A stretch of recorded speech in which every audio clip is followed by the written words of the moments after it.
All right, all right. Welcome to another exciting episode of The Real Deal. You know what time it is. Let's get it.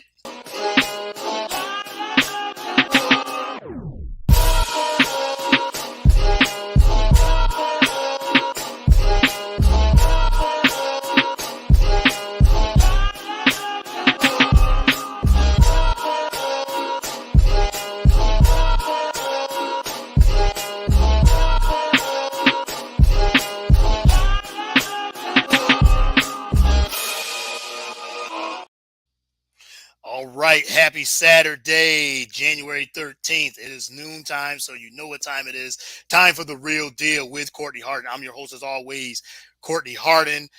You can find the show on all podcast platforms, whether that's Spreaker, Spotify, Google, Apple, all the podcast platforms. There, iHeartRadio as well.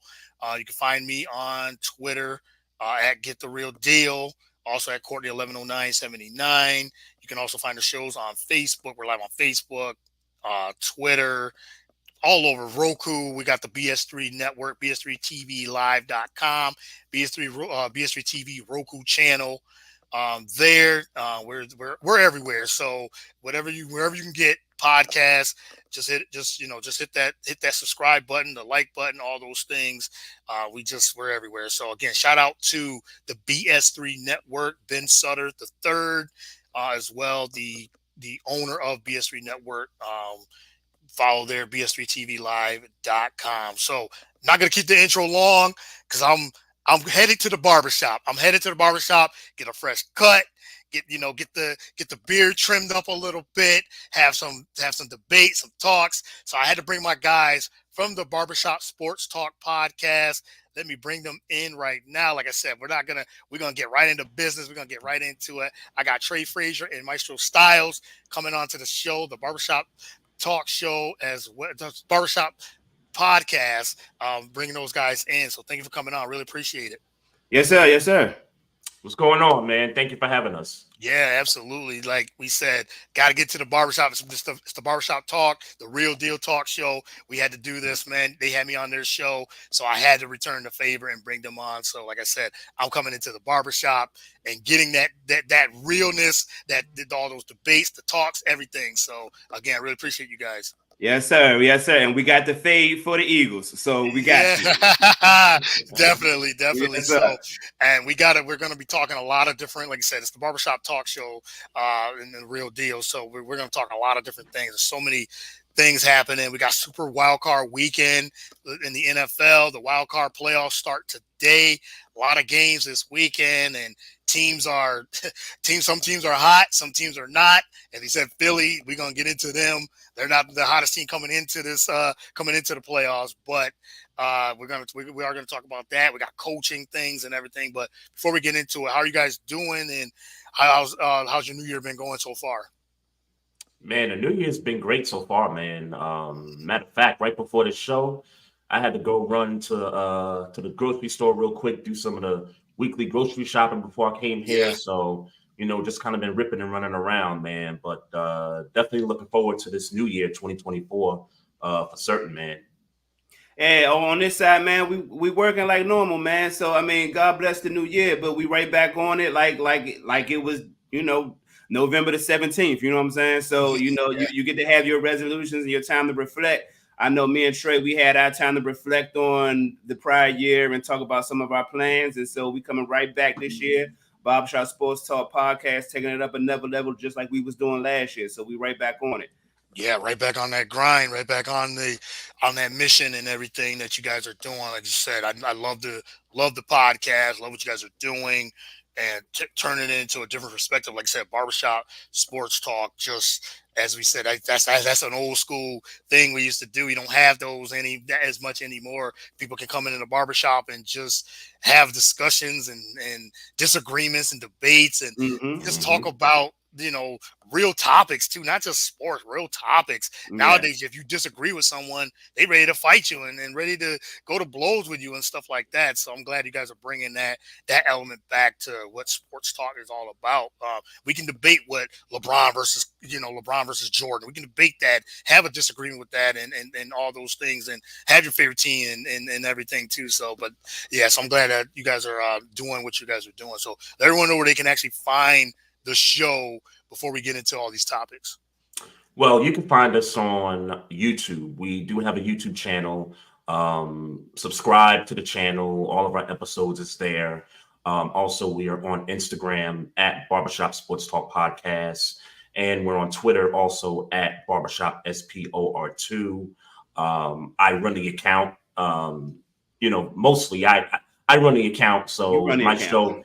Maestro, you could Maestro, you can find him at Maestro Styles. Everywhere else, Facebook, Twitter, Instagram, Maestro Styles. For me, on Instagram, I'm there at Trey Frazier, on Facebook and everything else. So No doubt, no doubt. And before that, let everyone know what the Barbershop Sports Talk podcast is all about. How you guys got connected, and all those things. Talk a little bit of that background. For sure. We've known each other for well over 20 years at this stage of life.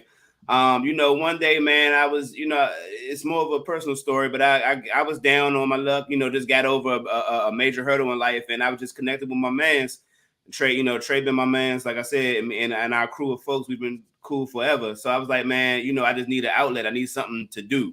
And I was like, man, everybody doing podcasts, let's just do it. You know what I'm saying? At the end of the day, it's an excuse to talk sports with my mans. And to be honest, Trey, out of my crew, is the most the person whose sports opinion I respected most out of my crew of friends, or our crew of friends. So I'm like, all right, well, let's do it.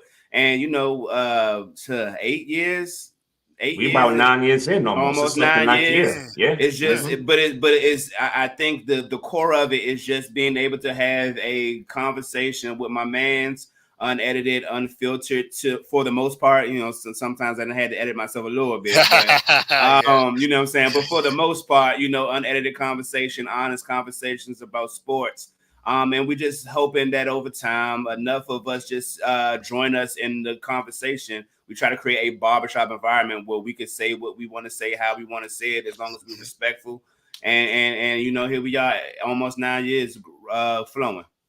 No Quick, doubt. quick shout out, Courtney Maestro. Quick shout out to one of the two live stews, Doug Stewart, because he discovered Mm, us about 20 episodes in, reached out to us, said he wanted to put us on his network. We got on his network for about another 20, 25 episodes. And then we, sort of developed a fan base from, being on his network. And so our show has been through so many different phases. Like we've even taken phone calls. We've had a chat room, which we sort of still do have a chat room, but we've taken phone calls in the early stages of the podcast, and just to kind of see it develop all throughout the years to now, where we have folks like yourself on, and people that cover sports, folks that are aspiring to be sports writers, journalists, and things like that, and yeah. to kind of chop it up with them. It's great. Like it's a nice thing, and like Maestro said earlier, we're just kind of trying to go through the next phase here in 2024. So I wanted to give that quick shout out because Doug has been a major part of, why we are still standing, to this day here. Yeah, I love that, and that's the thing. Like you said, the two live students. I remember when they used to come on First Take Mm-hmm. back then, and Cold Yep. Pizza when Cold it was pizza. called Yep. back then, and they was debating Skip Bayless and Woody. They was like that during that time, and now Yeah. how First Take has changed so much. Yeah, shout out to the two live stews. I see they still doing their thing. I think I'm in one of their Facebook groups, I believe, still, Yep. and Yep. they still Hmm. they still do their thing. But yeah, so but yeah, like I said, I love the show. I've been a part of it, and I'm grateful for being a part of that, and continue to see it grow and everything too. And it seems like you guys said you guys have that chemistry, the friendship first, then the Mm-hmm. chemistry, almost like brothers, and the Mhm. chemistry. Because I got like one of my best friends. We've been best friends for 30 plus years, and I've been trying to get him to do a podcast with me. He comes on and does some NBA stuff with me, but just get him on. But I totally get it. Like friendship and everything goes a long way with your chemistry. So That's the key, man. yeah. Yeah. So shout out to the Barbershop podcast, sports podcast, as just shout out to you guys as well. So let's get into these topics, man. Yes, sir. Let's have the real deal barbershop talk. Yes, sir. As Let's go. Let's let's get go. into it. Let's start with the coaching carousel. So many coaches. We got to start with Bill Belichick, who now people say he stepped down, he got fired, whatever. I Mm-hmm. think he's leaving New England. They did disagreement with the front office and all that. So, but Bill Belichick's been coaching for so many years. New England's won 7 Super Bowls, and 6 Super Bowls. Six. Yep. 6 Super Bowls. Brady won 7, 6 Super Bowls. And with Brady and Belichick, what they've accomplished over the years and the legacy of Bill Belichick, what you guys think of that?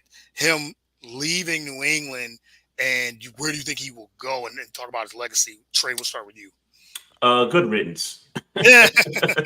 Good riddance, man. Now, just to clarify, it's not to say that Bill Belichick is a bad coach. We know 6 Super Bowls. He's definitely a Hall of Fame coach. He's going to be on skates going into that Hall of Fame, right? But as a guy who's from New York that hates Boston sports, Mm, and as a Ravens fan that is going up against his teams when stakes was on the line, there's some hate there, like from sports hate, not real heart hate or anything like that. Just a sports hate kind of a thing. As far as where he's gonna go, like what's the next chapter? I'm hearing stuff about the Falcons, looking to talk to him, which I'm not sure if that situation is like suitable. They still got to get a quarterback.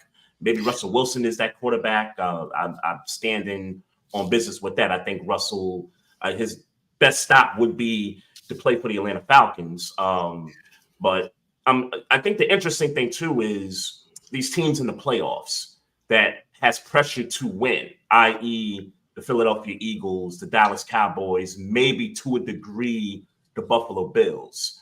right. If any of those teams, fall flat on their face in this tournament, maybe these owners pick up the phone and call Bill Belichick and say, "Hey, man, we got a situation where we're ready to win now. We think you're the guy. Come on over, help us out, and get to the promised land." You might see something like that. Hey Trey, you just gave me an interesting scenario, right?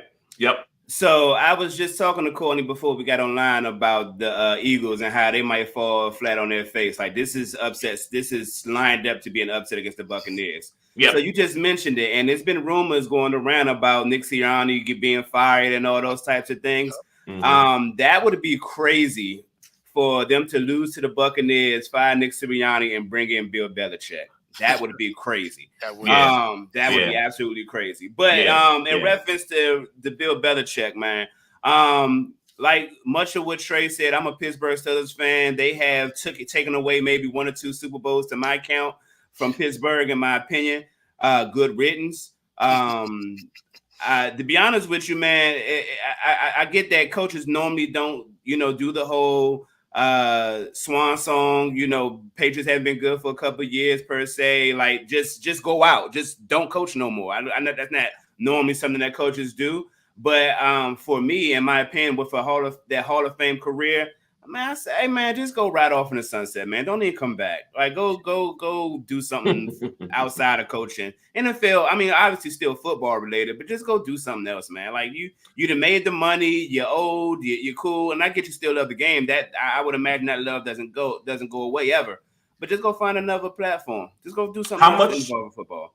How much do you think it bothers him that when Brady left to go to another situation in Tampa, he wins the Super Bowl in Tampa, and the narrative is that Brady can win without Belichick, but can Belichick win without Tom Brady? How much of that you think still resonates with him? I don't know that it does, but I could see that. I mean, obviously, anybody in football, you got to be an extremely competitive person. Mm, So I could see that. But look, man, and in my opinion, it's truth. At this stage of the game, and I was just having this conversation yesterday. Yep. Tom Brady, I mean, obviously, I'm not saying that Bill Belichick had nothing to do with it. Right. But Tom Brady is Tom Brady, and you could see, and you see the difference when Mac Jones came in, or Patriot win. the small sample size of Garoppolo, or that year he was out. Jacoby Brissett, right? You saw the difference. Tom Brady is him. Tom Brady is a Hall of Fame quarterback, and respectfully, like a lot of coaches would like to have a Hall of Fame quarterback to make their career, but players play and coaches coach, and I'm always going to lean towards the players have. Because they're on the field actually doing it. No matter what you could, there's players that have gone awry where you had the freestyle to make something happen. Players got to do that. There ain't no coaching you could coach to make that happen. So with that being said, I think it's clear that Tom Brady made Bill Belichick and not the other way around. If we got to do a percentage thing, so Bill Belichick, don't let that ego gas you up too crazy, man. You got a Hall of Fame career. Go ahead. Right off, man. You already the best coach in NFL history to most people. Yeah, I agree. I agree with that. I think to answer your question, I think it did bother him a little. I think in the beginning it did, because now he's saying, okay, I can get my quarterback. I got Mac Jones, and we're gonna get the next Brady. I think they did. I think it did have something to do with it, because look at Robert Kraft, the owner. He didn't want to get rid of Brady, and he basically was almost saying that I want to keep Brady. He's a Patriot. He needs to be a Patriot, stay a Patriot. Yeah. But it was almost like it's one or the other. And Brady was thinking, I still got some game in me. Let me try to win again. So I think when Brady did win that Super Bowl in Tampa Bay, he ended up that made Belichick think, okay, let me try to win with him, because I think it said they won together. They won all those Super Bowls together. It was, like you said, you could go percentage 60-40, 50-50, whatever it is, Brady or Belichick, but they both had this success together. Yeah. Super Bowls. And you're right, Belichick's 71 years old, 24 seasons as coach for the New England Patriots alone itself, and like they say he can just ride off sunset, but now he wants to. But you got to think, now he wants to get the all-time wins. I don't know I forgot how many wins. Don Shula's got the record, right? Yeah, got the record. Yeah. Yes. So, and I think he's 15 away from that. Yeah. Oh, yeah. Well, he's coming back then. So he wants that. Yeah. So I got to get a quick shout outs. Mike Patton touring the AFC South. What up, Mike? What up? And my man Damian Adams from The Real Deal. Patriots had the top 10 defense for most of Brady's time. What up, DA? Brady ain't play linebacker.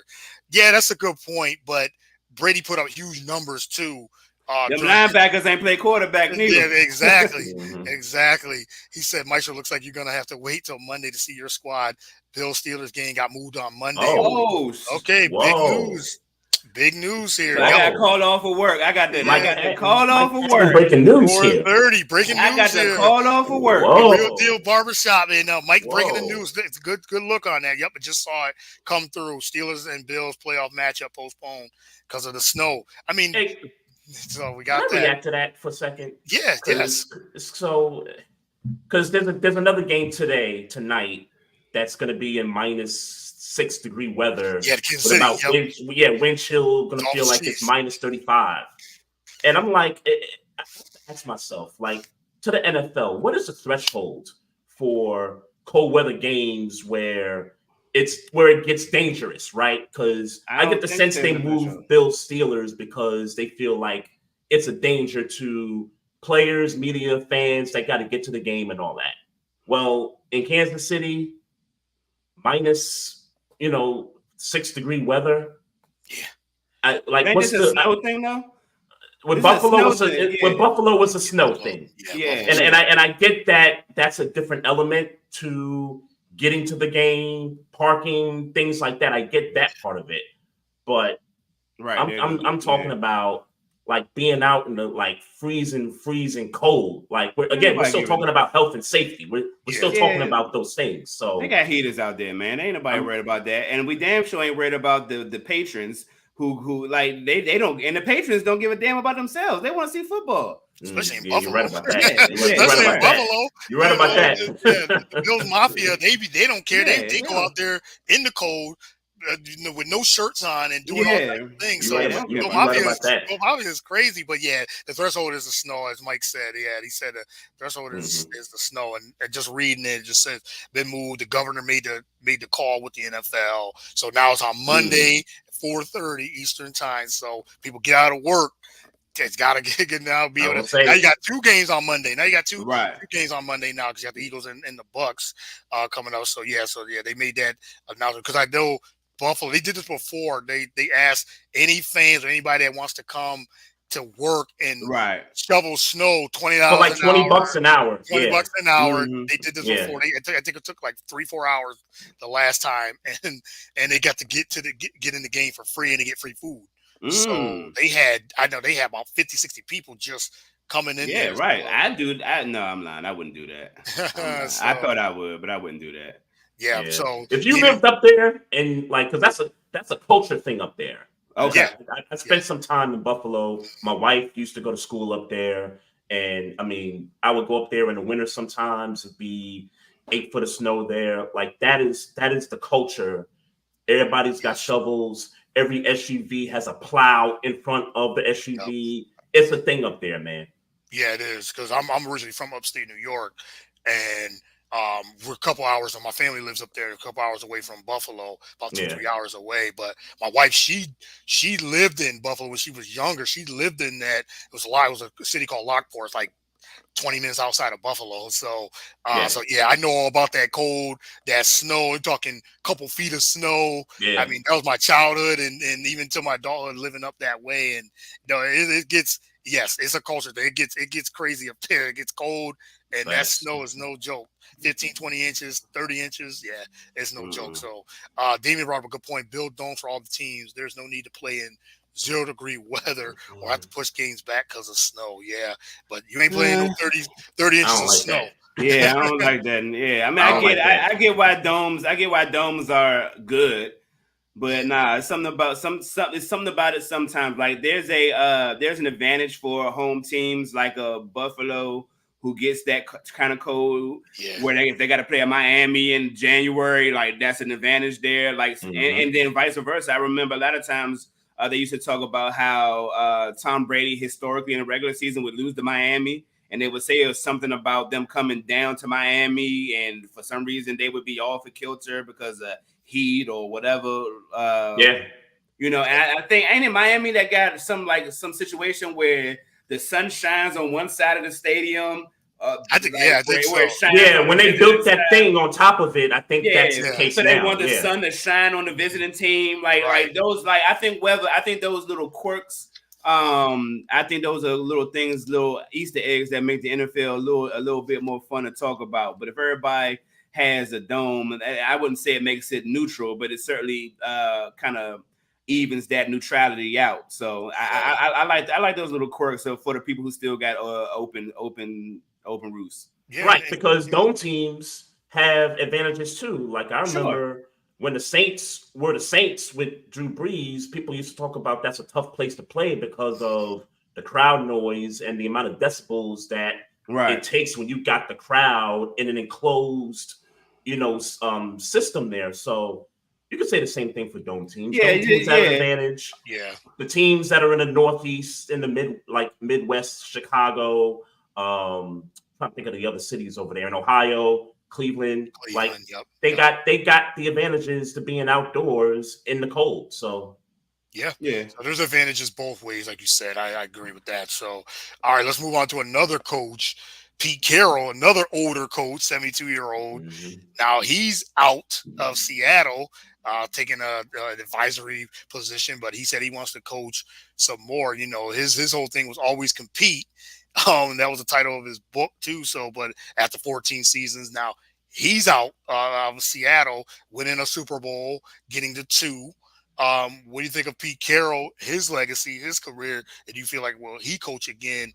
Mike, we'll start with you on this one. What do you think of Pete Carroll and what his legacy, what it stands for with the Legion of Boom, Russell Wilson, and but does he get another coaching job? Which there are quite a few still out there coaching jobs. Yeah, for sure. I don't know. I don't.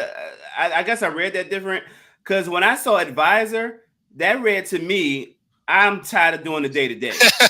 Yeah. You know, Yeah, they read to me like I'm too old to be sitting out here. Like, and I know, and it's funny because I immediately thought about where a clip of him outside during training camp throwing passes and all that. Like, I'm sure he gets some joy. Like I said, if you've been dealing with football for this long in your life, you don't ever lose that love for the game. But you mean I gotta sit up in an office for 4 or 5, some people 10 hours studying film and doing all this, and then when DK Metcalf decide he ain't having a good day, I gotta kind of temper that, and you know mm, what I'm saying, like, and like, man, I'm 72 years old, man. My grandkids is having having babies. Like, I don't want to be here all yeah, day every day, man. That's the energy I got from it. Because obviously the Seattle Seahawks are not competing for Super Bowls, but they're a team. They have a team that you can build on and maybe one day do that.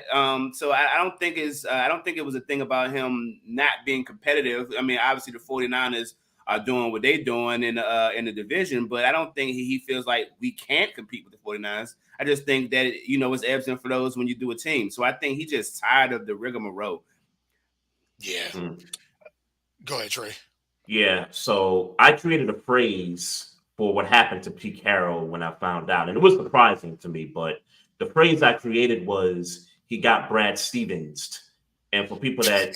don't get the correlation, Brad Stevens coached the Celtics for about, I guess, 5, 6 seasons, and then they sent him upstairs to do some, front office work, and then they brought down obviously Ime Udoka to be the head coach, whatever. So that's where the term comes in at. This what it seems like to me is like they just moving him up into like the front office as some advisory role of some sort. But just to kind of get to his legacy, the Seahawks as a franchise, he bought them their first Super Bowl in their franchise history, Mm-hmm. kind of turned that town from remember, we're talking about the Sonics leaving Seattle to go Yeah. somewhere else, and then it was just the Seahawks, and then it's the Mariners. He kind of helped shift that city from a basketball town to somewhat of a football town. I wouldn't necessarily say maybe it's 100% a football town, but he definitely captivated fans in the city of Seattle with the Super Bowl and the Legion of Boom and all that. But the one Yeah. blemish that we'll never forget, Yep. Yeah. we'll never forget in the Super Bowl, he didn't give the rock to Marshawn Lynch at the goal line. Yes. Yep. And Mm-hmm. that cost them, I feel like, not only it cost them a back-to-back championships, I Yeah. felt like it cost them a dynasty too, because Facts. Yes. I Facts. feel like you win that second one back-to-back, maybe you don't get it the following year. Maybe it makes maybe a year or two to maybe get that third one. At that Yep. point, you still be rolling. You probably keep that team together. You keep that defense together. You maybe win a third one. So Yeah, that decision cost them a dynasty. I Yeah. agree. I agree with that too. And I was just getting ready to say that decision right there, same thing. I totally agree. That decision of not running the football with Marshawn Lynch in that Super Bowl against Tom Brady and the Patriots and Belichick and Mm-hmm. the Patriots, Mhm. and now if you beat them, and now they're like, okay, it's like you said, that to me was the started becoming the downfall. Like, yes, they've had other successful seasons, but if you think about it, over the last couple of years, they just went down, Yeah. down, and it broke up. Mhm. It broke up the Legion of Boom. Russell Wilson leaves. Yeah, there was other reasons too, because it was either Team Russ or Team Legion of Boom. It was one, and that Right. split. I think that split that locker room up. Yeah. And Mhm. that decision, and Pete Carroll, he's in the middle of it because he went to bat for Russell Wilson. I mean, he really did go to bat for him. And then Russ said, "I want to leave. I want to cook. I want to Yeah. leave." And now we see the Mhm. situation with him in Denver, not working out. It's not pretty there either. So, but now Pete Carroll, this was the last of it. Like I said, legendary coach, but 72 years old. I kind of agree. Mike Patton, he put on here. Pete wants to coach, but he's not. He don't think he's coaching again. Seattle told him he wasn't coaching. Yeah, I don't know if he's going to get another gig. He might, but it's one of those things. And you turn Geno Smith around. You helped him turn his career Yeah. around, but Yeah. you didn't make the playoffs this year.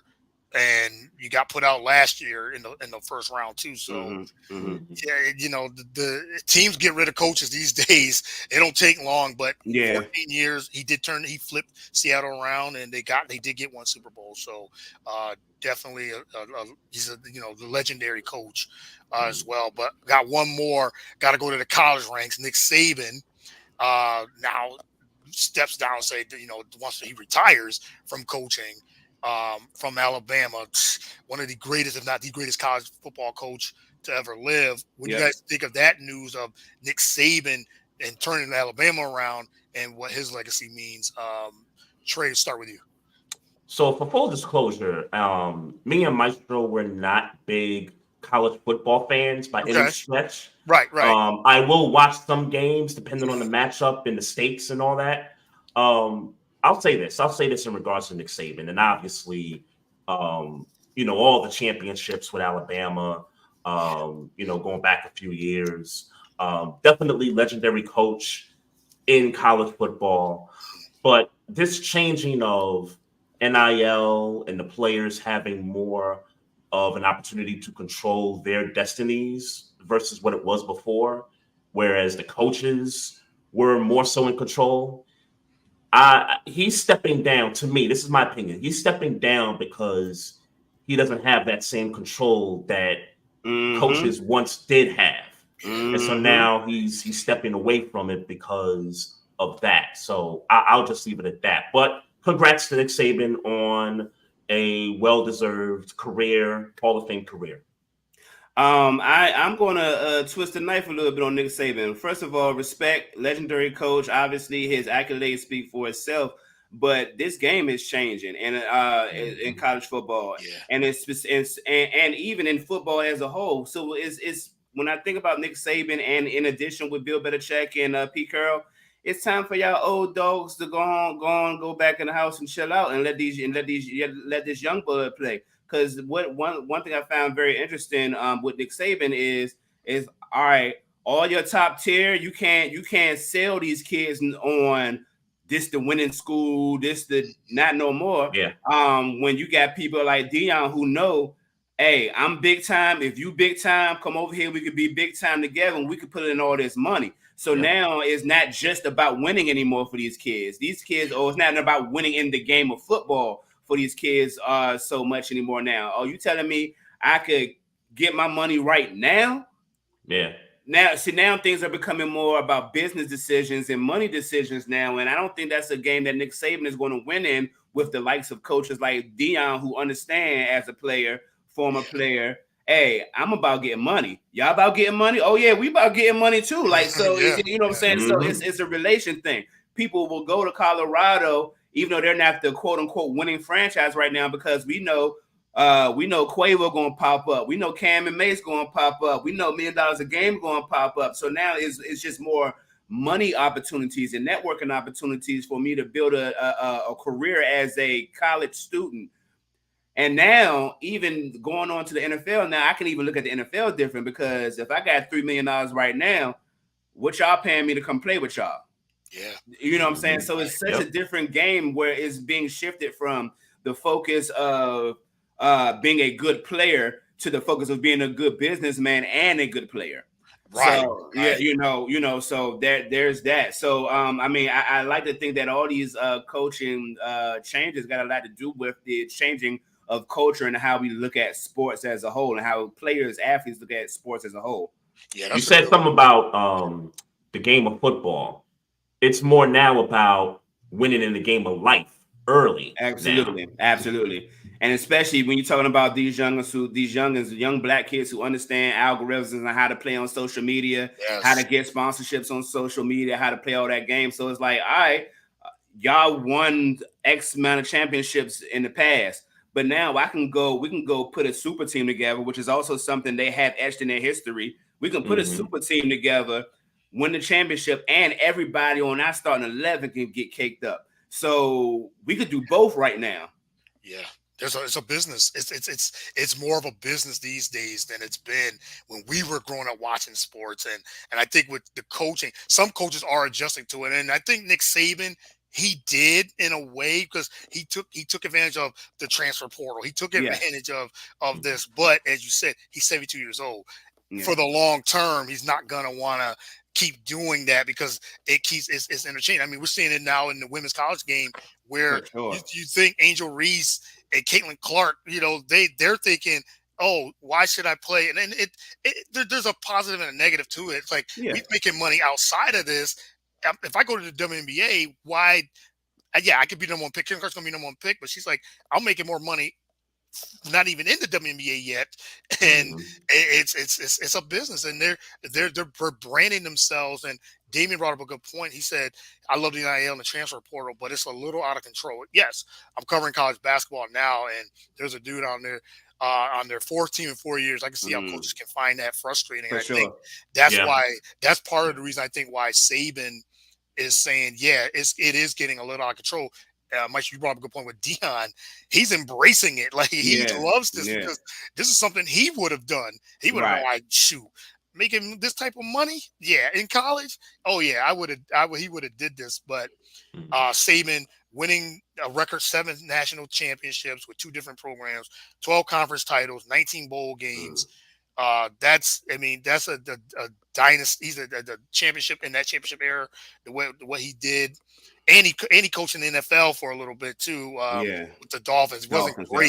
great, but he did Mm-hmm. that too. So I mean, he could have kept coaching, but I agree. I think there's some validity to the NIL and the recruiting all the time. I mean, they still Yeah. had like the number one recruiting class each and every year. Yeah. So that was, and he adjusted. He was one coach that actually adjusted to what uh what how the culture is shifting in Hmm. sports. He was one Yep. coach that actually did it, and that's what it is. And Mike said 49 first round. Yep, for 49 first round picks. Yeah. Never one losing season either. Hmm. Yeah, just to add Yeah. to all of his numbers. So yeah, the greatest coach of all time in college sports. For And sure. Courtney, to your point, Courtney, because Damien mentioned something about college basketball, right? So in your neck of the woods, Villanova, Jay Wright, who won 2 titles for Yeah. them, I think that's the reason why Jay Wright's not coaching anymore. Mm-hmm. Mm. Agreed.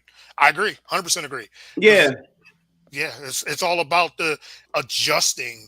And he's thinking, and then with the basketball, it's the one and done, Hmm. Yep. and all that. I mean, Yep. that's been going on for years too. So there's a lot in college sports itself that's broken.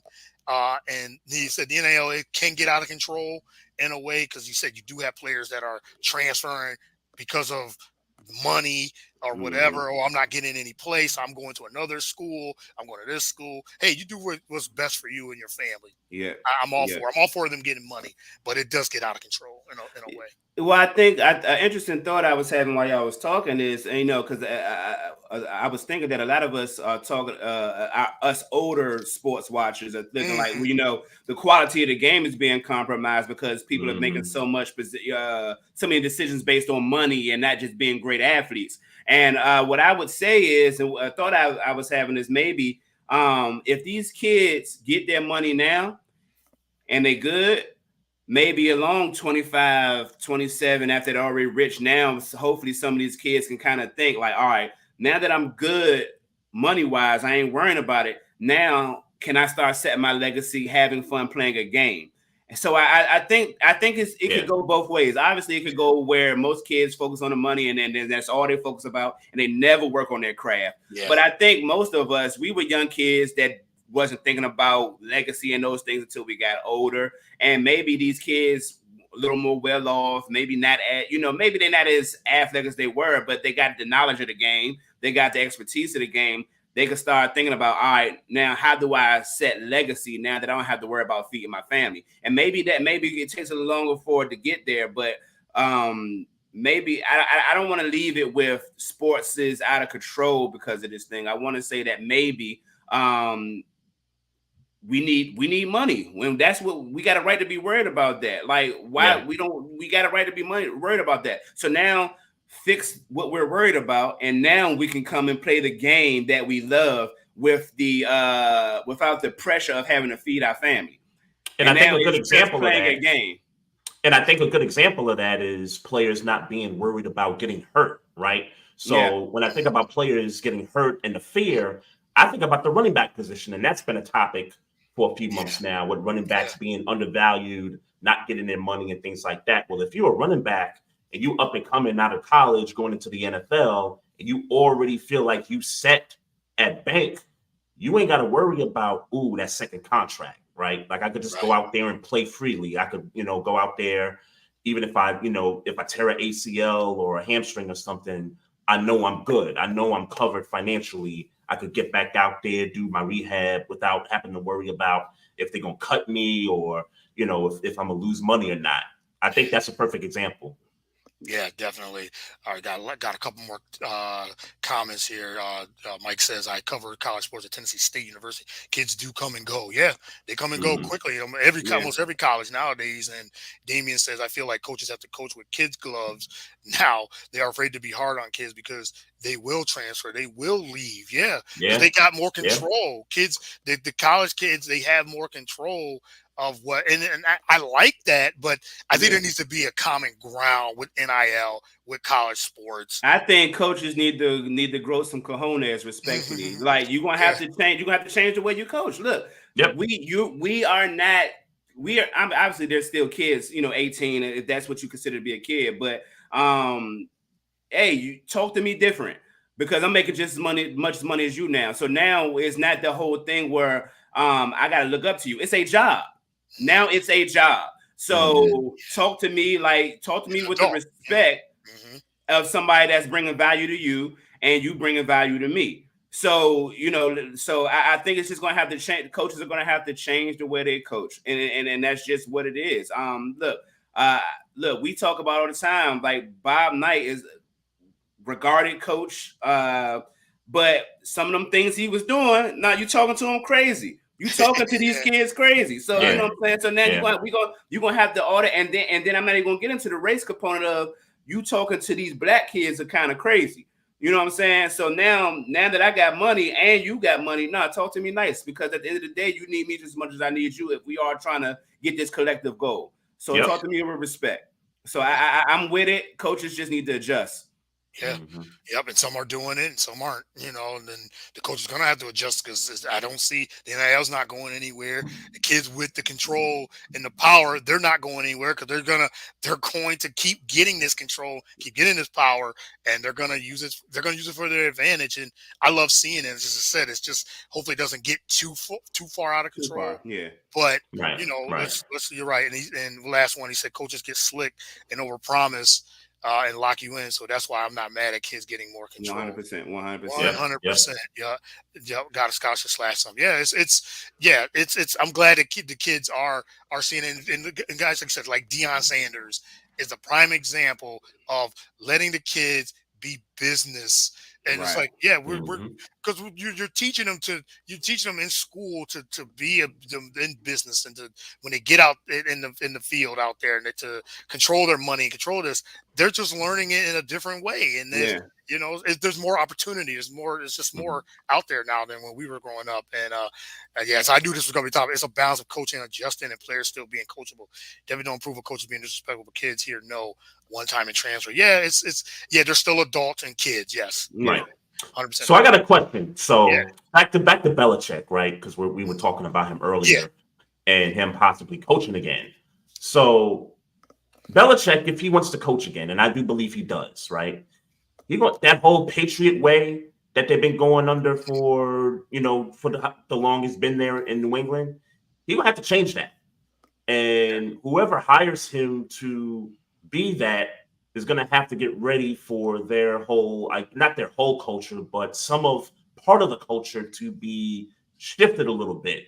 Because I do feel like some of that edge that Belichick does have is an advantage, but at the same time, I think he needs to make slight adjustments to his coaching style and the quote unquote the Patriot way. So something to think about for these owners that are looking into, well, could Belichick be the guy for us, on a maybe 3-year, 4-year run? Well, during those 3, 4 years, you're going to have to adjust to him as well. yeah. And he might not even adjust at this point of this stage of Yeah, his He right, life won't. and He career. won't. He's right. He won't. 72, 71, 72 years old. So I don't see that that that He won't. that that style. But again, as long as he's just coaching and not being a GM, he'll be okay. Because Right. he'll Owners try better to, be ready for that. yeah, they better be ready. That just Yeah. we got you as want to be coach. You just coach. We'll do all the other business. We'll do the GM business. And shout out to Gerard Mayo, who got the coaching job For in New sure. England. For Yeah, sure. shout out. Love Yeah. that hire. Love that They hire. love me too. And Robert Kraft was probably thinking, man, I haven't gone on a coaching hire in 24 years. Right. We just get somebody that's already in our culture, in our system. Yep. And I love that hire. I really did. So here's what I don't love about it though. And it has nothing to do with Gerard Mayo. But we know the history of Boston racially as a city. Yeah, you're right. Going back to Bill Russell in those days and the Celtics and stuff. We know the history of that city racially. I don't like that somebody has to come on radio already. And this is true. This happened yesterday. Somebody coming on radio and already claiming, hey, you got to get a quarterback or he up out of there. Well, obviously he has to get a quarterback. Like, I mean, that's not rocket science, but to already try to kick him out the door, when he just got the position, like you're not treating no other white coach that way. Like you're not, that's not the narrative. You know what I mean? No, I disagree. I think whether white or black, that's the narrative. The Patriots need a quarterback.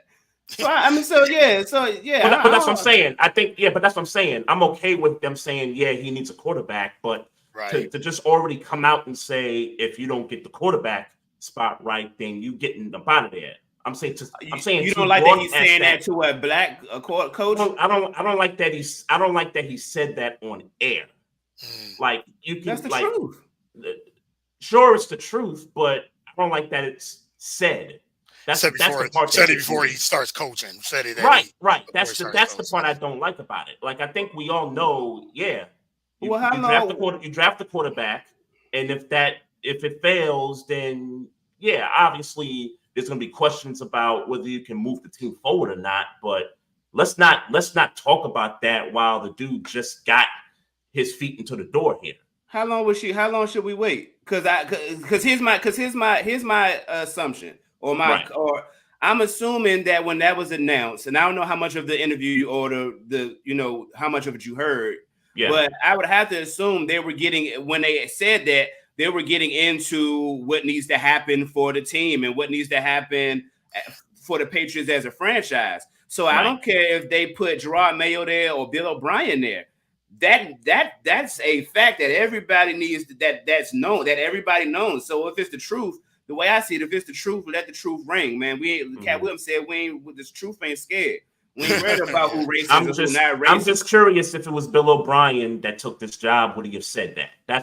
That's what I'm questioning. Okay, well that's speculation, but that's what I'm questioning. There. But if it's the truth, I'm all for the truth. If it's the truth, say it. Forget it's the truth.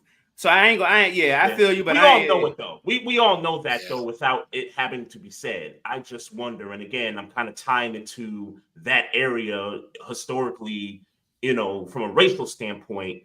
And how they treat, black folks up there. I think if Bill O'Brien were to get this job, I don't know that gets said on radio. I'll say this, sure, I agree. I agree in part. But if he would say it to Bill O'Brien, then I ain't got no problem because it's the truth. Okay. Yeah, they do need a quarterback. They need an offense. Period. Right. Their offense needs to be just reshuffled, and they need to regroup on their offense. But Mike brought up a good point. They're certainly going to treat Gerard differently, and that radio dude is nuts to say that. He cannot say that on air and think it's okay to say it the way he said it. Okay, well, maybe I didn't hear the context, so I don't know.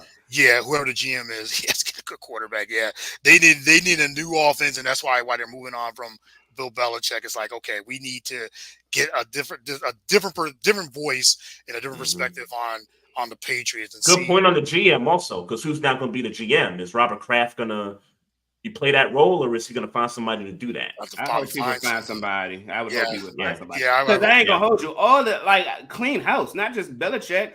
Is that OC still Bill O'Brien? He need to go. Get Belichick's son up out of there. All of them need to go. All of them need to go. Clean slate. Clean the house. Clean slate and everything. Yeah, get a clean slate. Unless Gerard Mayo say he could stay, they need to go. Yeah, right. Clean that whole joint up. Clean it up. Yep, and that's a note that we forgot to mention though. This was planned a year ago. So I think in the Yeah, contract, Yeah, they already stated to the NFL because of the whole Rooney Rule thing that once Bill steps down, it's Gerard Mayo's job. So that's what's up.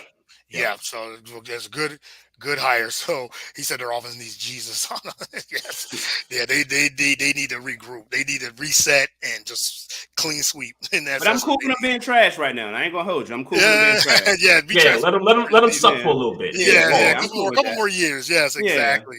All right, let's get into the Super Wild Card Weekend, which starts in a couple hours, and we got some really good games coming up. So let's start with we'll go through these games quickly and just get your takes on them. Who's your guys' pick and everything too. But let's start with the Cleveland Browns, 11-6 at the Houston Texans, with C.J. Stroud leading at 10-7. Uh, who do you guys got winning? What's your X factor? Maestro, start with you. Let me be very clear. The Texans are going to beat the Browns. I know the Mm, Browns got a good defense. But look, and I feel like the theme of this episode has been uh new blood coming in, man.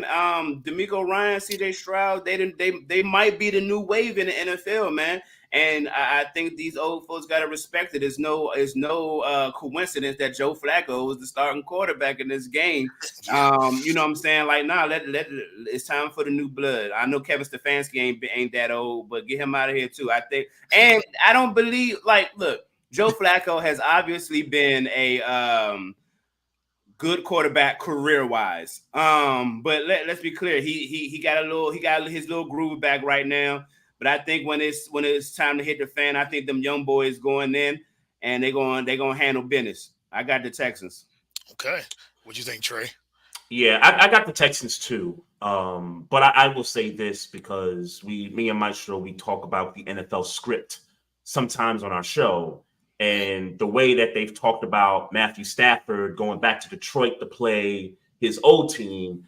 There's a narrative that if the Browns win, Joe Flacco gets to come back to Baltimore to play the Ravens in the divisional round. So it wouldn't surprise me if that scenario played out, but I think and I'm a reference the regular season matchup where the Browns won. I think they blew the Texans out.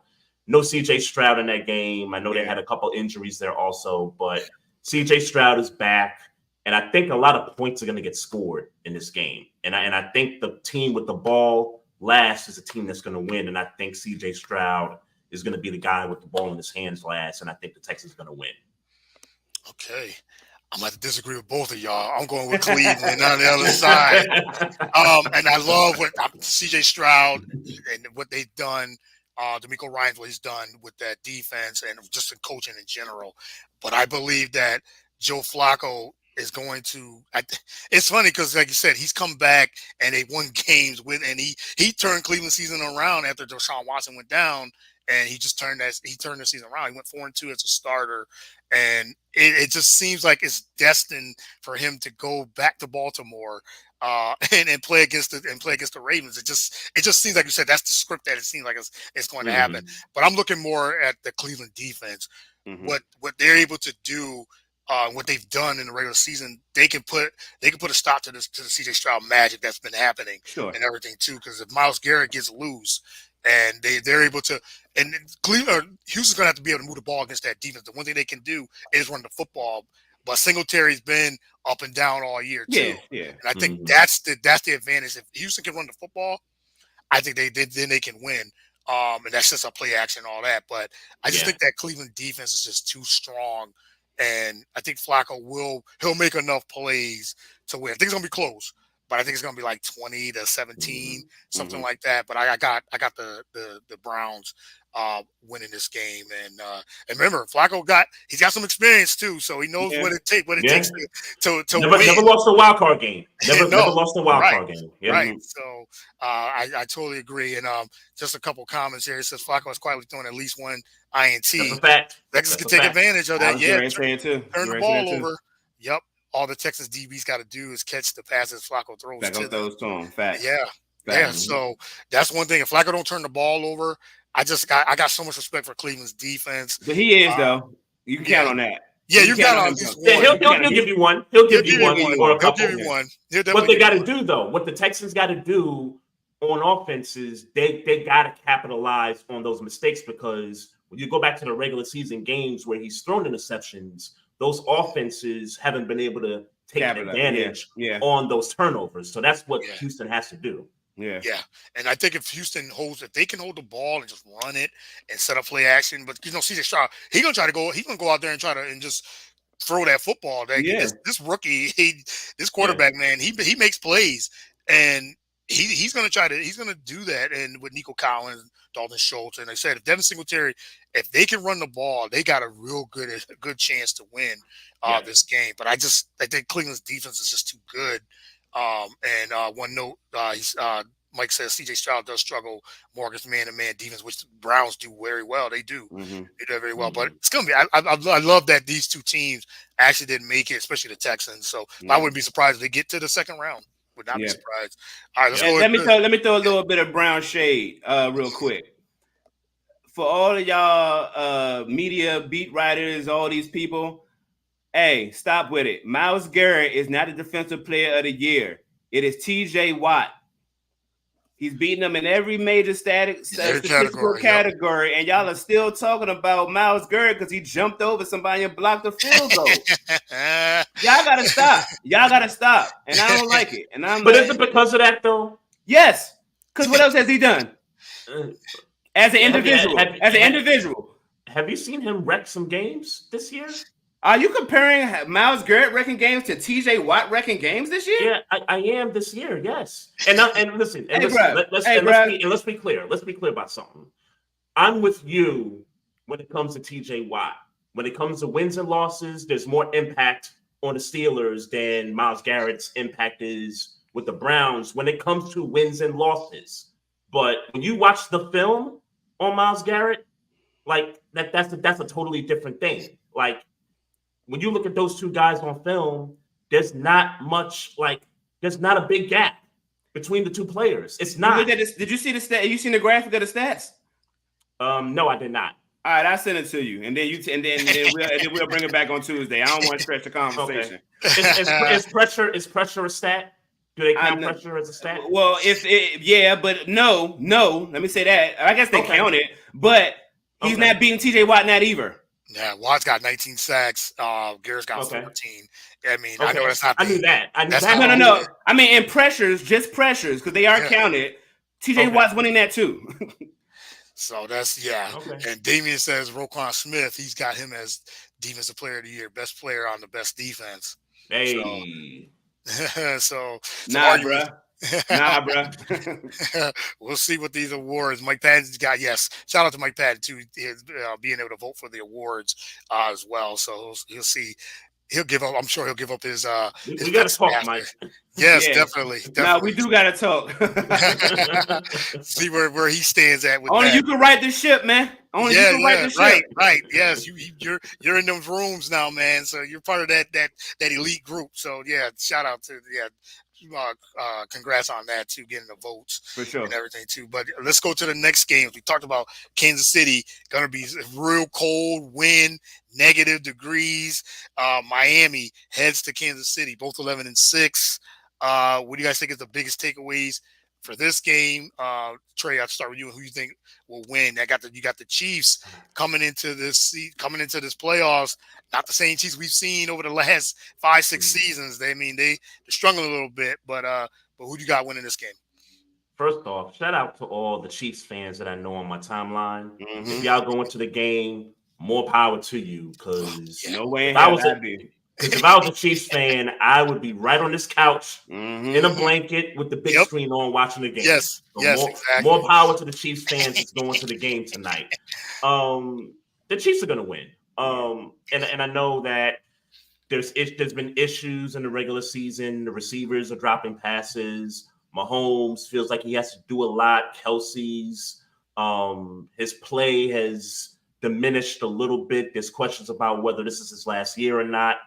And I'm not even going to mention that girl's name. I'm not giving her. I'm not giving her any more attention. But now you just gave it a shine. I ain't saying her name. I'm not saying the name. Kansas City's going to win this game.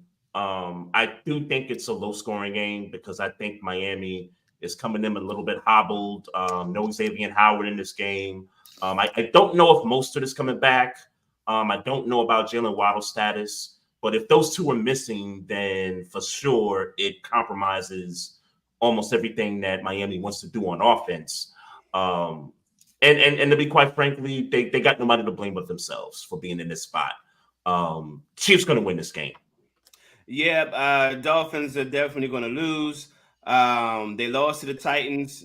They snuck by the Cowboys. They got blasted by the Ravens, and then they lost to the Bills for their spot. When they lost to the Titans, I was pretty much convinced that they was frauds and in no Super Bowl contention Mm-hmm. at all. But hey, at least you lose in Arrowhead. You could say it's cold outside. When these are not the conditions we're averse to playing to, so they'll get shot bail and they'll still be considered Yep. as a good team next season and not frauds. And if they just do this, they can win a Super Bowl. So shout out to them on a good I guess a good 3/4 of the season.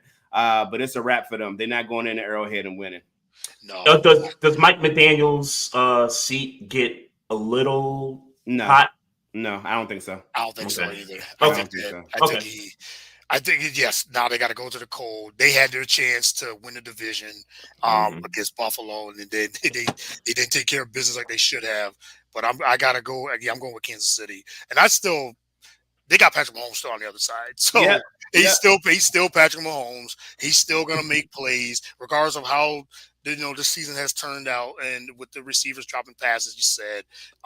But yeah, I feel like even I know Mike says that he thinks that if it was in Miami, it might be different, maybe. But maybe. this is Patrick Mahomes in the playoffs still, Yeah. so he's still the best player in the league. I'm going with the Kansas City Chiefs, and Andy Reid will have us. He'll have a script that experience again. We talk about that all the time. Mm-hmm. Experience in the Mm-hmm. playoffs, winning the Super Bowls, and everything. It matters, and especially in football, it definitely matters when you have that. You have a great coach, great quarterback, and as I said, it's cold in Arrowhead. Kansas City don't usually lose. They don't lose too much in the playoffs in Arrowhead, so I'm gonna go with the Chiefs. How much time y'all think Tua and McDaniel got before we stop believing that this Hmm, team is a Super Bowl caliber team? One more year. One more? yeah, at least. I think next year. Next Okay. year, to me, they got to win the East next year. Yes, They Okay. yes, got to win the East. If they don't win the East, then they settle for that wild card again. Or if they miss the playoffs, then I think that seat gets red hot the following year. yeah. Okay. I agree. I think it's 1 year Mhm. left. Yeah, the one big factor: Hill versus Snead. Uh, And and what's Tua's contract situation? Is he eligible for a extension Extension, This next year? next year, at the I end of think next next year, year. end of next Yeah, year. Next year, they're I going to think Yeah. have to figure that out too. next year. So yeah, And they I'm got. and oh yeah, it's this year then because once you pay Tua and you're gonna have to pay him like a top guy. Mhm. Even though however you feel about it, but you're gonna have to pay him like a top guy. That means some Yep. people are gonna be gone, Yeah, Yeah. definitely. and, Yeah. and So it's already not a Super Bowl. Like you obviously on paper, you think this is a Super Bowl roster.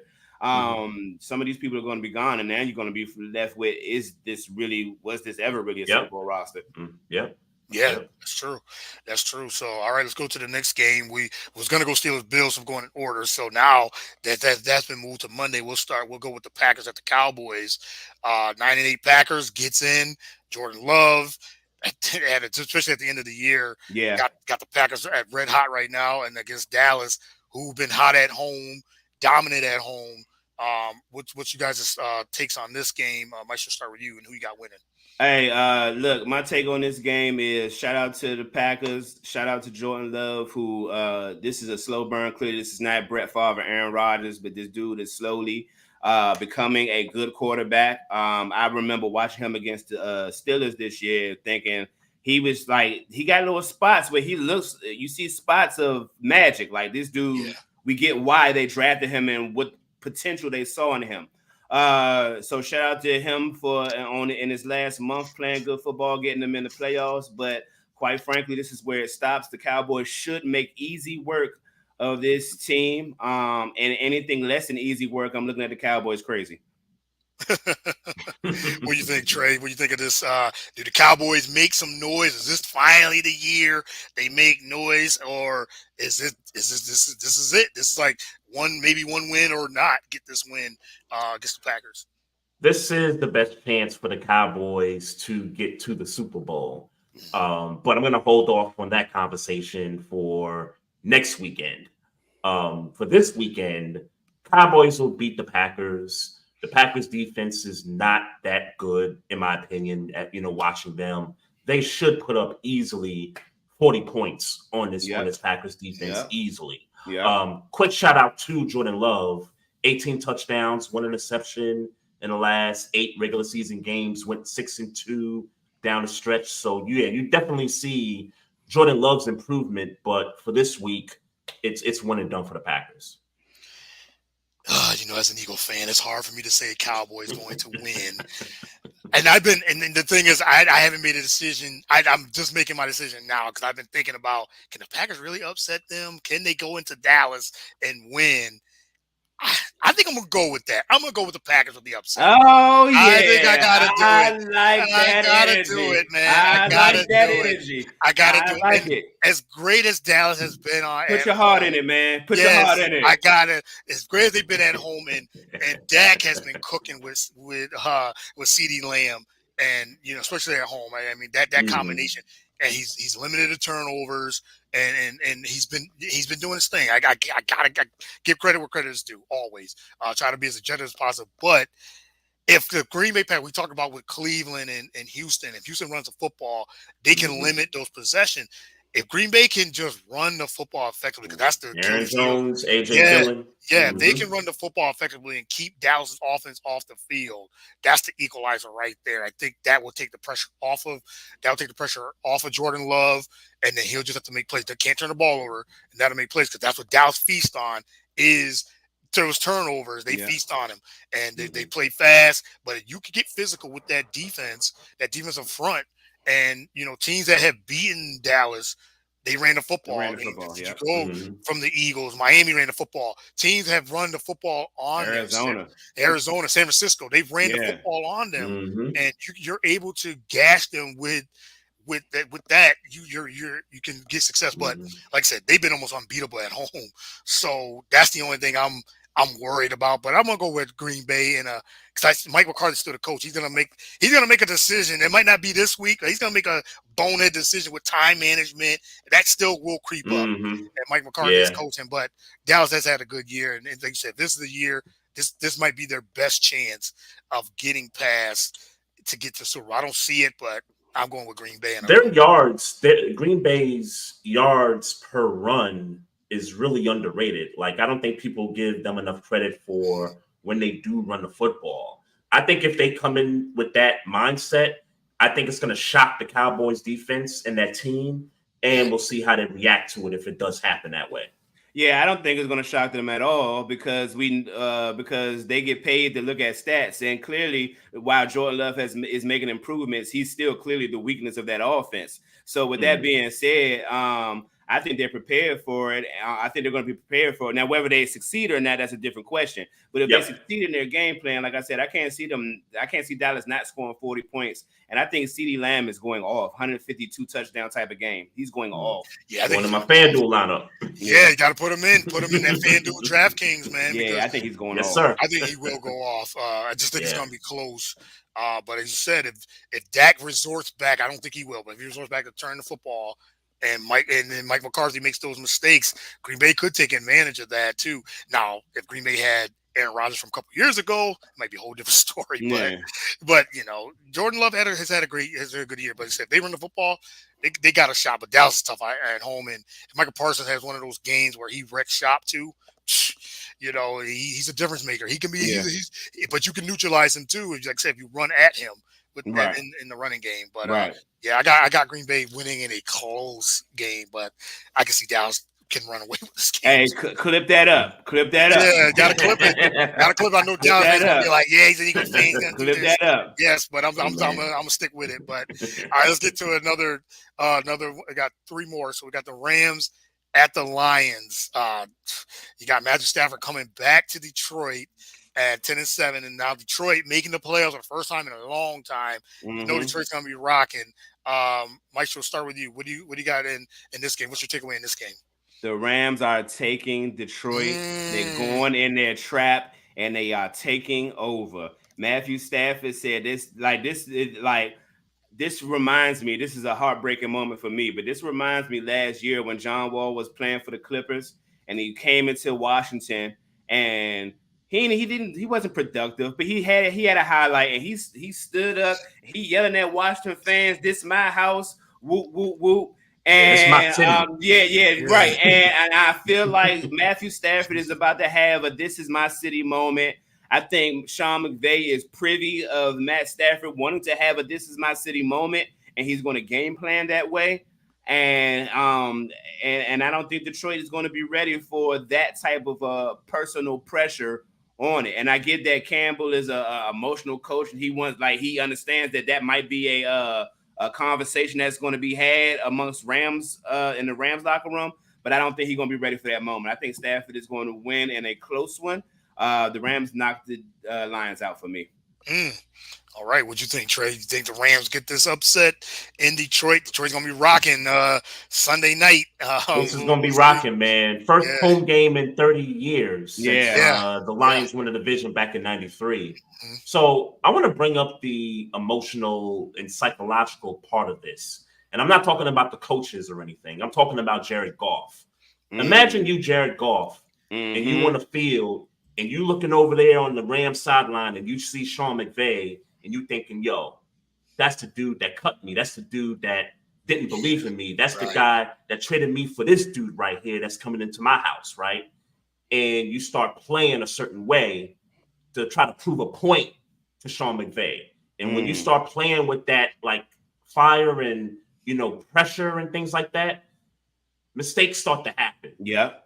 And you Mm-hmm. combine that with an emotional Dan Campbell who's had a great Mm-hmm. year, Mm-hmm. but you saw it in the Dallas game. Went for it 3 times, couldn't get it, should have kicked the extra point. Yeah. You combine all that emotion and psychological play into that. I think that's where the Lions are gonna fall a little bit. Nonetheless, I do think it's gonna be a great game. I Yeah, do I think it's gonna be the have best game this this year. right. This week, I'm sorry. I do think this is going to be in the 30s. I think this game Mhm. gets into the 30s for both sides. And I think it could be a 37-31 type of game. And I got the Rams winning. Yep. I think I got the Rams winning this too. I think it's interesting because like I love seeing Detroit getting that you said getting a playoff game, a home playoff game, and they took care of business and getting that 3 seed, finishing 12-5, and I, I love their run. The Jameer Gibbs and Montgomery, that dual I do threat. like that. That's a huge threat. And I just wish they give Gibbs more. I wish they give Gibbs more of the ball. But Montgomery's that hammer. He's that hammer of a Yep. running back and everything too. But as you said, the Rams can score too. Like, they Yeah. can really score, and Detroit's run defense is really good. So they're gonna probably the Rams gonna have to air it out, and Stafford can do it. He's done it all his career, so he definitely can get that. So I mean, on the other side, you said Jared Goff. He wants to prove like, yeah, I'm the man of this team in Detroit. I replaced you, but then Stafford didn't win a Super Bowl Yeah. with the Yeah. Rams. Yeah. Right. So we Right. got that whole narrative of Stafford going back to Detroit. But the Rams, I agree with what Mike Patton said. They're dangerous, and they got the receivers. They can run the football. They can move the football. As long as Stafford don't turn the ball over, and they're able to protect him, he can have all day and really shred up that defense, that Detroit defense. So I'm going to go with the Rams too in a close one, a high scoring, like you said, 34-31, 31-27, something like that too. But I really feel like they can pull off the upset. Yeah. And I'm gonna push it. I say the winner scores 40. Mm. Mm. They could. It could And the go losing back and score is forth. what? 30 something? 34. Some 30, some 35, Okay. 30, Okay. something like that. Yeah, no, it's gonna be a Okay. close game. I would even like I could see it being a 40-38, like off a field goal, somewhere where a field goal is at the Yeah. end of the game type thing. Mhm. But it's good, Mhm. because I definitely think this is gonna be the most exciting game this week. So Yeah. yeah, for sure. But I got the Rams in the upset. Hey, C Hen, bruh. Sorry, man. Yeah. Shout Yeah. out to the homie C Hen, man. Yes, yes, and it's crazy because I can see Detroit winning, but it's gonna, like you said, the Rams are dangerous, and they're like, look, We won the Super Bowl 2 years ago. We had a bad year last year when injuries Yep. and everything. We're back into the fold, and playing San Francisco twice a year always helps Help. Yeah. helps Yeah, for them, sure. For getting into the sure. Yeah. playoffs. Now, So if they win tomorrow, next week, that's going to be Rams 49ers. That's going Yeah. to be That's gonna Yeah. be interesting. yeah.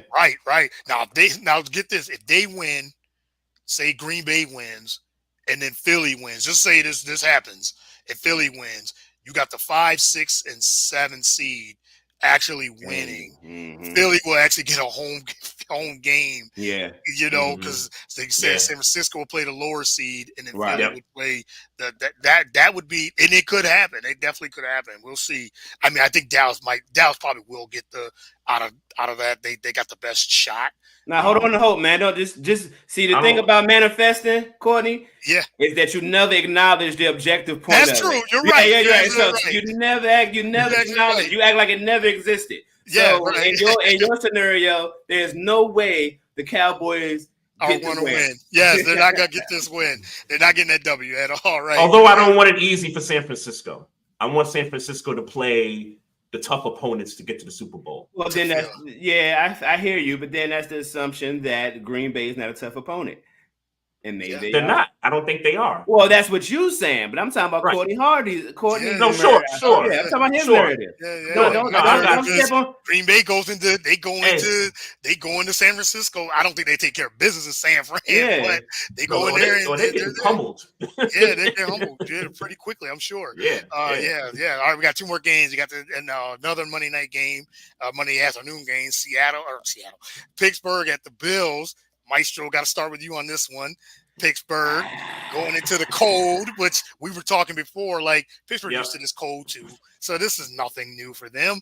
Going into Buffalo. Buffalo's hot right now, and so is in Pittsburgh. Pittsburgh got right in. We knew Mike Tomlin was getting all that. He was getting flack and this and that, and he's like, "Okay, let me show you guys. We're gonna go with Mason Rudolph, and we're gonna show everyone I still got the coach's touch." And we're gonna get to the playoffs, and that's what they did. They took care of business, did what they did, going against Buffalo, probably one of the hottest teams heading into the playoffs. I know where you're going, but what's your take on how they get it done? Let me tell you something about AI in today's technology days, man. There is a rumored video from our podcast. This is all AI. That didn't happen. There's a rumored video circulating of me saying when we had 3 more games that we might not win another game and that we're not going to make the playoffs. Let me be clear to y'all. That is not me. I never said that. Pittsburgh is going to beat the Buffalo Bills. I knew all along that Pittsburgh was going to be here, and Pittsburgh is going into Buffalo, and we are winning. Running game. Keep Josh Allen off the field. Fitzpatrick is back. I get that TJ Watt is out. I get it. I understand it. Look out for my man Herbig from Wisconsin. TJ Watt give him all the game. Alex Highsmith on the other side. We turning up. Marcus Golden's going to have a game. We are beating the Buffalo Bills 24-20 in their trap. We taking over. Whoever we got next week, you better get ready. And you know who you going to have next week. Yeah. Oh, you know who you gonna have next week. Yeah. We ain't worried about that. What I tell you, we ain't worried about that. We ain't worried about that. Hey, you know what we do. You know what we do. Look, you know what we do. You ain't worried about that. We ain't worried about that. Here we ain't worried about that. Look, here we go. I'm ready for the smoke. I'm ready for the smoke. He said he ready for anybody, any team. All right, well, don't worry. Don't worry. We going to the bank and we making deposits. You hear? We making withdrawals. Okay. You heard? Oh, okay. Yeah. Y'all making withdrawals, huh? Yeah. But we gonna cash in at the Super Bowl. So yeah, y'all come to the bank all you want. But we coming and we collecting we collecting what's ours. We getting our money over there. We got this. NFC North. Here we go. You surprised me with the whole AI video thing. I ain't even know anything about that. Off the freestyle, my G. You know what I get into. I ain't even know. That's scary. But that's off the freestyle. Listen. We talked about TJ Watt and what he means win-loss wise for the Steelers. It's 1-10 when he's not there, and the record is great when he is there. Buffalo's going to win this game. They're probably the hottest team in the playoffs right now. When you talk about momentum coming into and who the they had to play to get postseason, here. what they had to right 6 straight wins, I think it is, or five straight wins, Yeah, capped five off with an straight. AFC East crown. That's probably, and I tweeted this the other day. I said that's probably one of the more, come from behind runs Yeah. in the history of the Yeah, NFL, to be down, be 6-6 midway, and to come back and win a division title. Mess my That's money up. pretty impressive. It messed your money it up. is It messed your very money up. impressive. But Yep. but it's full circle for you because your Yep. team is playing this team that you bet wouldn't make the playoffs. Yep. And this team is going to kick your team out of the playoffs. Hey Yeah, man, man. I'm still in the business of gambling right now, so watch your mouth. You putting some money up on Pittsburgh Hey, tomorrow? hey, you know what I'm doing. He said, "You Okay, know what he's okay. doing." All right. Hey, man. Hey, $20. You put 20 Hey, on that? hey, what's up? Hey, I'll put 20. I'll put 20 on Buffalo. All right, that's a bet. That's a I'll bet. Say put I'll, less. I'll put I'll Say put 20 less. on Buffalo. Hey, say less. Yep. He said he got Buffalo. Look, look, Hey, look, hey, I look, need some Josh. gas this week, man. My girls got basketball games. I need gas, bro. It's nothing. There you go. Hey, anyway, you got to get it, man. I ain't judging, bro. I'm not gonna judge, man. But look, man, Josh Allen, he's played some pretty good football. He still turns it over at times. You saw it in the Miami game, but I think what's gonna happen here, they're gonna go back and look at that Dallas game when they beat Dallas in Buffalo, and they saw James Cook for a little over 100 yards in that game, and I think they're gonna establish a run game, and I think that's how the Bills get out of this game. Yeah, I agree. I think I gotta go with Buffalo too. Sorry about that, man. I gotta go with Mm, the mm, gotta go with the Bills. I mean, mm. they playing with that swagger. They're like, okay, ever since that Philly game when they lost in Philly, went and they had a bye, they were 6-6, like you said, went into that game after and went to the bye and won five straight. And they beat Kansas City, Yeah, Dallas, Dallas. Yeah, they beat them. Chargers, New England, and then at Mhm, Miami. mhm. Yep. So that right there is like, okay, but as you said, Josh Allen, are we gonna get the good Josh Allen, or we gonna get that real bad Josh Allen? So you just don't know which one. They did escape coming out of Miami. They Mm. escaped that because Yep. two bad interceptions that should have did Buffalo in. Red zone Yeah, red Yeah, zone interceptions. right, Yeah. interception. right, That could Yeah. have did right. that could have did that should have did them in. Miami couldn't take advantage of that. So Buffalo said, okay, Josh Allen played well in that fourth quarter, but I think once they now they found, oh, we got a running game. We need to run the football. They're a dangerous team, man. Buffalo is a very dangerous team. When they run the football and Josh Allen's Josh Allen, they are very dangerous. And their defense is playing well too. So I think they beat Pittsburgh 24-14. It's cold, it's snow. It's gonna be crazy. But I don't think that doesn't affect Pittsburgh at all, as they said. But I think it stopped. I think Pittsburgh, the Mason Rudolph, that stops in Buffalo. So I got Buffalo winning by at least by 10. Mm, all right, man. I just know who to add on Monday. That's all. Yeah, It's that's no it, problem. right? I just know who to add. No problem. No worries. uh, No worries. Damien said, "Don't lose that money, bro. Don't use it, Nah, man." it's cool. It's cool, man. I plan on gaining money this week. Yeah, he said he want to gain that money. Definitely. I Your already got regular job gonna do yeah, that. right. Right. So the last game, we got my Philadelphia Eagles, which I don't have a lot of confidence in. Hey, heading Da. Hey, hold on. I'm sorry, Da. You on that Atlas now, bruh? Yeah, right. He's on that list. My Philadelphia Eagles banged up. No AJ Brown. Headed into Tampa against Baker Mayfield and the Tampa Bay Bucks. They're 9-8. The Eagles 11-6. Lost five of their last six. Hasn't looked like they were the 10-1 team from earlier in the year. We know the flaws and all that. Trey, I'll start with you. And what do you think of this game? Who you got winning the last of the Super Wild Card weekend? Yeah, I had the Eagles winning. Now the AJ Brown news today has me second guessing a little bit. Yeah, Devontae Smith is not healthy 100% either, and we've documented it. 10-1 start. What, 5 of the last 6, 1-5. Down spiral. Got beat by the Cardinals at home. Jalen Hurts got a messed up finger, and AJ Brown gets hurt in the Giants game, and it seems like everything is just kind of falling by the wayside.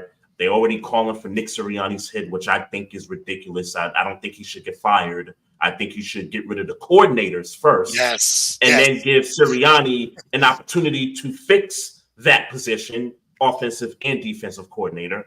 But there's something about the switch, right? There's always like when it's playoff time and you a team that's been to the Super Bowl. Granted, you didn't win it, but you have sort of that DNA where, hey, we've been through this before, we can do it again, like the gospel song, right? So I think there's that switch that I think the Eagles could flip, and I think they'll be able to handle Tampa Bay. It'll be tough, but I think they end up pulling it out. I don't like Tampa in the sense that they had a chance to clinch the division 2 weeks ago, and they got beat by the Saints at home. yeah. And then they go to Carolina, and they only put up 9 points against the worst team in the league. So that doesn't leave me any confidence for Tampa Bay if there is such thing as an upset. So give me the Eagles.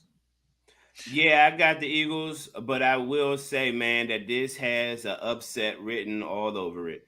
I'm gonna take the Eagles, but it just seems like how the Eagles are coming into this playoffs. Like, all you gotta do is piss Baker Mayfield off in the right way, and all of a sudden he looked You look like like, Tom Brady or something, right? right, Right? what I'm saying. So, Mm-hmm. AJ Brown being out, Devontae Smith not being healthy, Jalen Hurts not being healthy, all the things you said. Even with all the drama, like, how are you talking about your head coach who was just in the Super Bowl possibly being fired after this? How is this a real conversation, especially considering your OCs and Steichen and Gannon, Mm-hmm. who are off to other ventures, and Colts had a decent year considering. Yeah, And the Cardinals have had some pretty good wins. When you look at the wins they Yep. did get, they've had yeah. good wins against Mm-hmm. competitive teams all year. So it's like clearly there's something that was taken out of that locker room when both of those coordinators left. So there's going to be some type of issue with the turnaround of the product, obviously. Right. So to sit here and be talking about, rumors of the coach Sirianni being fired is crazy. But I could imagine it might mess with your ego a little bit. It might.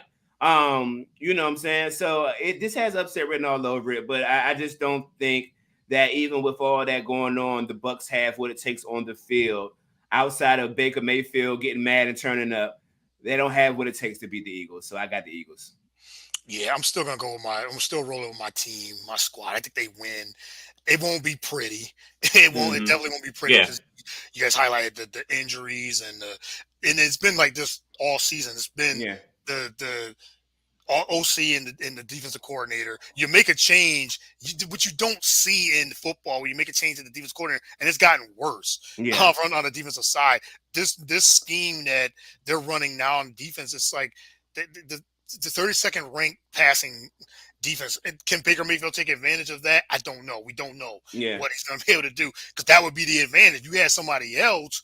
If they were Mm-hmm. playing, say, Detroit, Jared Goff would take advantage of that, or Matthew Stafford, they would take advantage of that. They would be able to move the football against that secondary, that middle of that defense, which has been the weakness of the Eagles.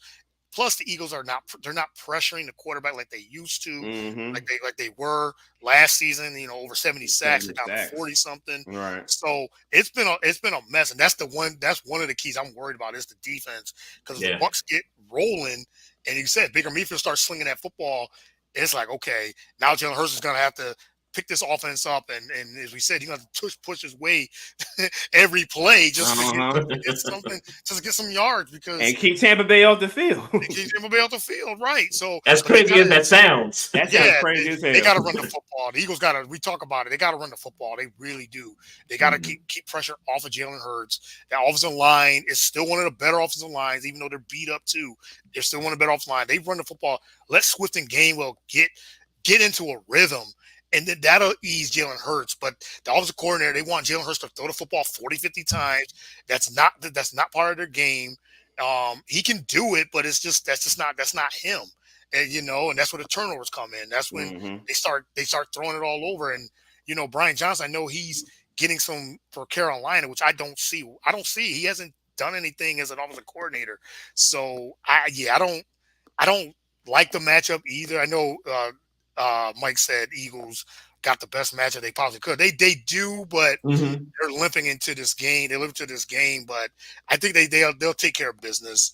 And maybe they can flip a switch. Maybe they are Mm. still talented enough to make a Yeah, run. yeah, for sure. But it's just all about the matchups, and they got to stay far away from San Francisco as much as possible Mm. until to Until they have the to. championship. Right. But yeah, Hmm.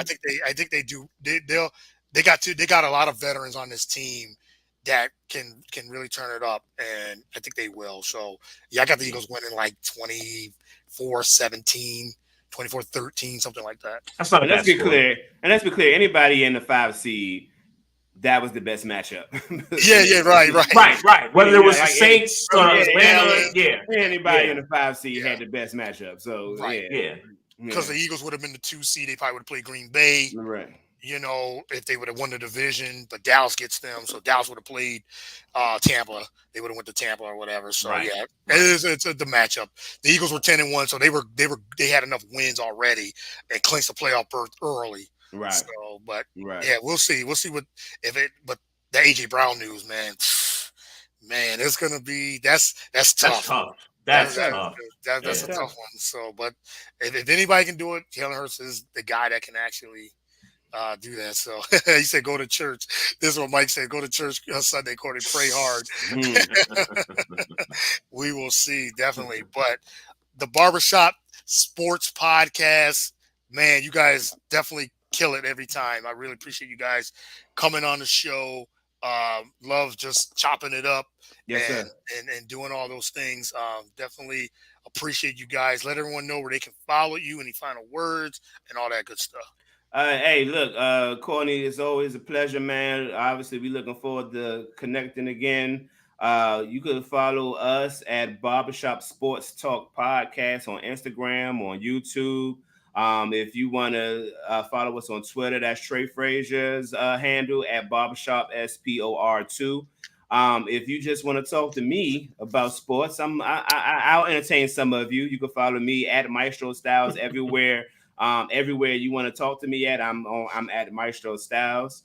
And hey, if you say anything to me about the Steelers, remember when we win, you are going to be at it. Add I it to the wanna, list. yeah, I want all smoke. You know Yep. what I'm saying? So, but definitely follow us. We do the podcast live on Tuesdays, roughly around 7 o'clock normally on Tuesdays. And then if you missed the live show, then we have it on all your all your DSPs, Spotify, iHeartRadio, all those things. You can find the Barbershop Sports Talk podcast on all those DSPs the next day. No doubt. Follow them. Follow them And more like importantly, one more thing, Courtney. More importantly, we do have a merch store. So if you want the link for our merch store, just go to any one of our episodes. In the description, you'll see a link. We got hoodies, we got mugs, t-shirts, all that good stuff there. So check that get out. get the merch, follow the show, like it, subscribe, all those things, and share and all those things. I appreciate you guys. And Damian says we extending the real deal fantasy league to 12 teams next year. Y'all need to join us. Yes, I Let did me know. finish. Hit me up. I finished second. I've been number one seed three years in a row. Finished second Mm. this year. So Nice. just to let you guys know what you guys are gonna be running into the bus off my squads every single year. I do this fantasy stuff for real. So, Mhm. but it's a good, it's a great league, man. We did it for the last 3 years, and but it's been yeah. So yeah, definitely get into it. And Mike said Mike Evans about to act up. Probably will. Slay is back, so that Darius Slay will be back this for this game. So he's gonna have to put the clamps on Mike Evans. At least try to at least. So Yeah, we will. try. Yeah, we will see. Slay ain't what he used to be, but he's still big play Slay. So gotta. But yeah, I appreciate you guys for coming on. Appreciate the time. And like I said, I'll be sharing this on all the socials, and you can follow the Real Deal. I get the Real Deal. BS3 Network, BS3 TV Network, and the Roku channel as well. So until next time, peace and God bless to everyone. Yes, sir.